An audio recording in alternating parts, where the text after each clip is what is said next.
But I'm sure it was colder for our ancestors to come on this voyage in this cold water with no clothes on, chained, worse than a pack of rats, chained together, and had to come here in servitude as prisoners of war.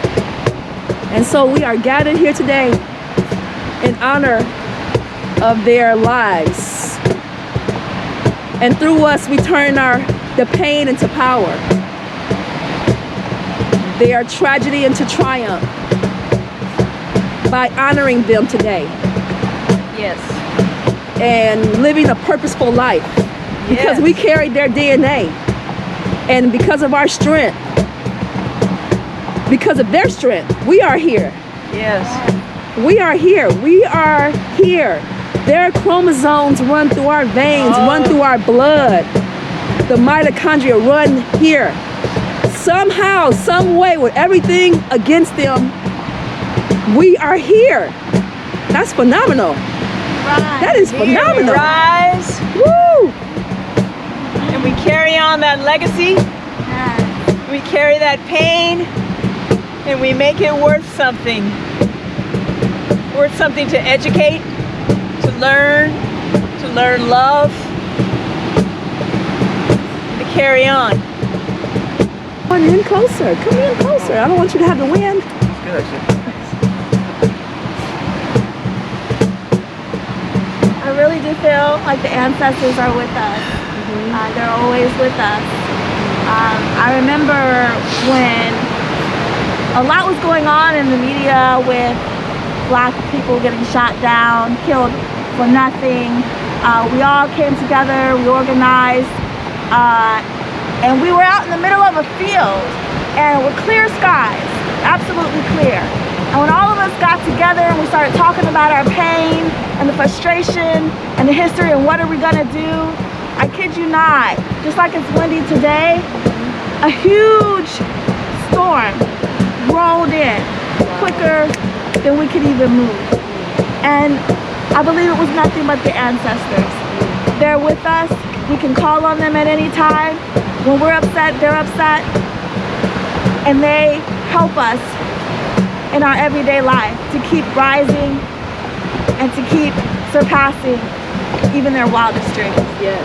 Hallelujah. Look at this cloud. This cloud is like crazy looking inside of there. It's so big, it's so powerful. Yes. And I think some things that we were just speaking of today is some of the black on black crime within our own community because of where we come from. Because let's face it, there would be no slavery if our ancestors hadn't have sold us into slavery in the first place. So we carry that into our everyday life now, and we have such problems within our own communities of being unwilling to support each other, being unwilling to lift each other up.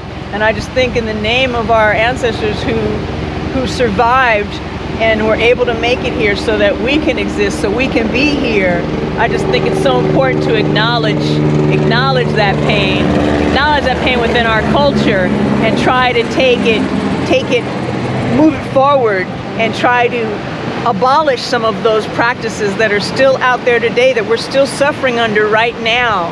And I just would love to see our culture come together and love each other, and support each other. And that would just, to me, just be such a beautiful thing, and just to take the strength of our ancestors to really move it forward, in real progress.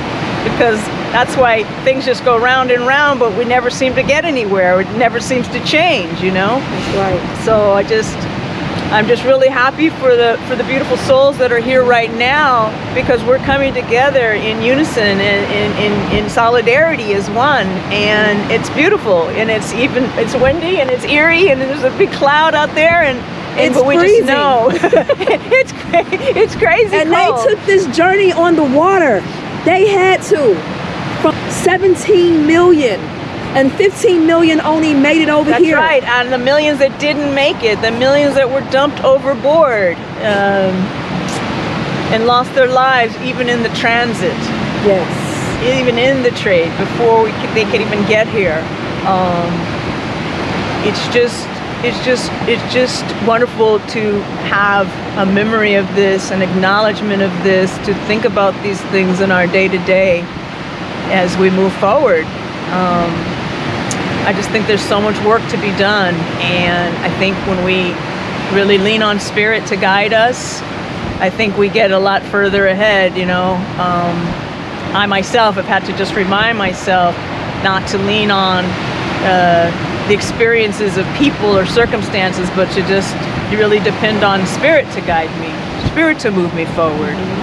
Really wonderful to have a slowing down moment like this, a slowing down moment where we really take each other in, and we take in that love and that his story and that legacy and just that deep strength that we were given, that deep strength that runs through our veins, that deep strength that is in our hearts, in our souls, that we can overcome, even when we are in despair, we are feeling lonely, and we are feeling alone, and we do feel like we're not included, we're not invited, but that strength is in us because we were born, it's our birthright, and we have that in us. And I just think it's so beautiful, and I'm so happy to be here in this moment with people who want to acknowledge that and come together in this windy, crazy sand and grit in our teeth, and it's too cold to even get out in the water, I think. But I just cherish moments like this because it gives me strength in my personal journey, so I'm able to share that strength, share that beauty, share that glory with others, and to really lift us up in the ways that we really need to be lifted up. And I just want to, just thank everyone who's here right this moment. And just thank you for coming together. And thank you, ancestors, for giving us life, for giving us beauty, for giving us this beauty that we have, that we're just adorned in this luscious, rich skin tone. It's all ours, and you gave it to us. And it's just so beautiful, and I'm so grateful. I'm so thankful. And almost sunsetting. Oh yeah. You see almost. We're out here doing it no matter what. Yes, we are. It's called perseverance. Yes. This is called breaking generational curses too.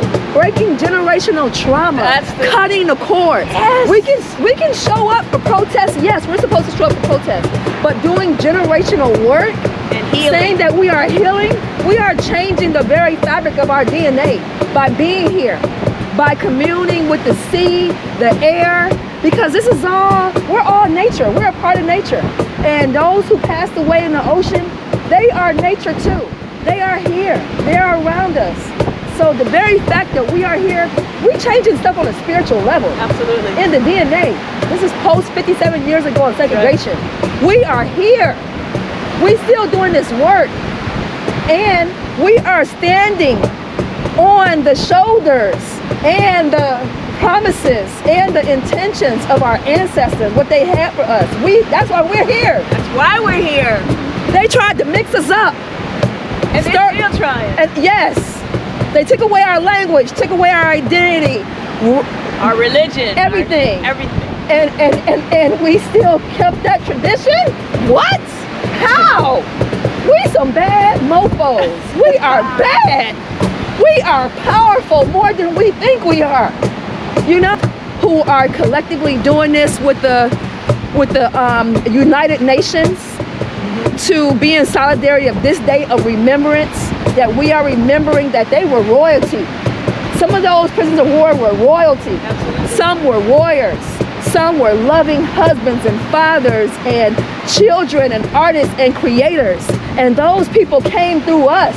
I'm honored to be here sharing this moment with the sisters, all of you. I know you don't get Mexican guys hanging out with you all the time. Oh, But, yes, we do. But in this a special day, I told Mimi it's a special day. I mean, there's a lot of pain in the history, but at the same time, look where you're at. Look who you are. You're strong women, all of you. So I'm honored. Thank you for being here. Thank you. Because I think all us black and brown people, we all have a certain amount of shared ancestry. It's a little bit different, but still, I believe that we all are one, and it's just a beautiful thing.